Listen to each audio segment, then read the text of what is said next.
আসসালামু আলাইকুম, welcome to my new video. আজকে আমি আপনাদের সাথে শেয়ার করব আমাদের সেন্ট মার্টিন ট্যুরের ছোট ছোট কিছু মুহূর্ত, ছোট ছোট কিছু ক্লিপ।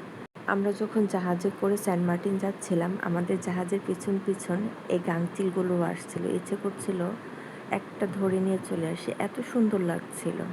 তা আমরা সেন্ট মার্টিন পৌঁছালাম। সেন্ট মার্টিন পৌঁছে একটু রেস্ট নিয়ে তারপরে চলে গেলাম বিচে।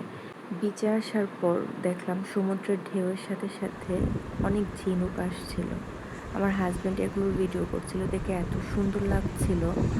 সেন্ট মার্টিন জায়গাটা আসলেই অনেক সুন্দর, খুবই নিরিবিলি একটা পরিবেশ। চারদিকে শুধু সমুদ্র আর সমুদ্র, দু চোখ যতটুকু যায় শুধু সমুদ্রই দেখা যাচ্ছে।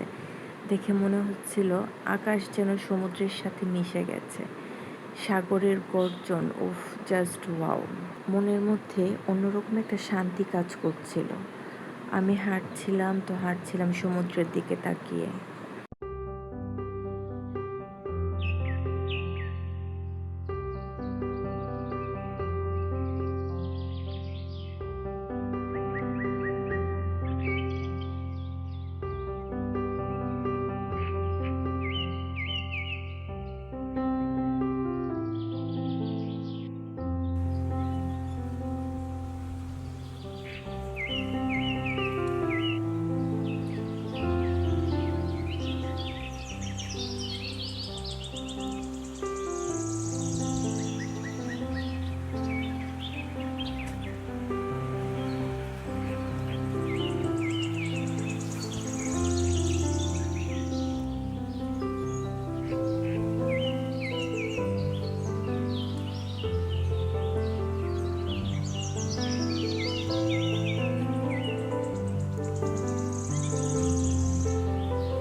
আমার হাজব্যান্ডকে বলছিলাম, তুমি ঝিনুক কুড়ানো বাদ দিয়ে আমার কিছু ছবি তুলে দাও না প্লিজ। তো অবশেষে সে রাজি হলো, ছবি তুলে দেবে। তো কিছু ছবি তুললাম, কিছু স্মৃতি ক্যাপচার করলাম। তো thank you for watching this video. আমার এই ভিডিওটিতে একটি লাইক অ্যান্ড কমেন্টস করে দিবেন, আর সাবস্ক্রাইব করতে ভুলবেন না।